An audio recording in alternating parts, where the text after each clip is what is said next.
One of the main principles that underpins my personal philosophy as a teacher is to not teach for tests, but to teach for relevance and significance. Australia is the driest inhabitable continent on Earth, and thus it's imperative that children understand from a young age the importance of conserving water. Australia suffers long-term drought in many areas, so I want them to learn about water availability. I want them to feel like they are capable of making a difference, and I want them to try to use less water whenever possible, at school and at home. We use water every day to drink, clean, brush, wash, flush, and water. It's critical to sustain life, essential industries, and ecosystems. But the amount of fresh water available to us is minuscule. Therefore, we can't afford to waste it or pollute it heavily. Kids need to know water doesn't just magically come out of the tap or hose. There's no such thing as new water, and it can run out. It starts with the next generation. We need to teach sustainable habits while they're young and forming ideas. This digital resource matches HSIE outcome ENS 1.6, which requires students to demonstrate an understanding of the relationship between environments and people. It also matches Science and Technology outcome ST1 2VA, which requires students to demonstrate a willingness to engage responsibly with local, natural, and global issues relevant to their lives and to shaping sustainable futures.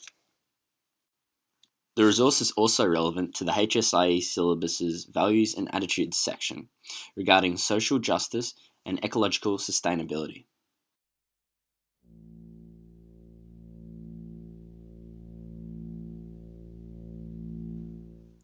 The digital Big Book resource would be used as an introductory tool to showcase the unit topic to the students and obtain their interest through narrative.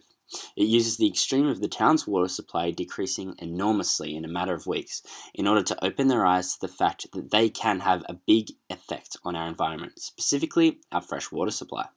It helps students understand where water comes from beyond the tap and the pipes. After this resource, there would be 2 brainstorming activities on ways the students themselves use water and how they could reduce their water use. There would then be an inquiry approach involving students conducting their own research and knowledge into water availability and why we should take steps to save water, especially in Australia. This availability of fresh water would be showcased visually for the students, followed by a persuasive text activity about why we should conserve water and what steps we could take to do just that. Students could also create posters encouraging other students to take steps involving water reducing action around the school. Although the resource itself does not demand the students explicitly take action by saving water, it showcases irresponsible actions in regards to wasting it.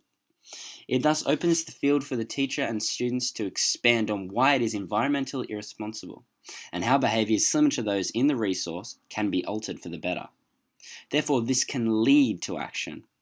It also touches on the consequences of ignorance and carelessness.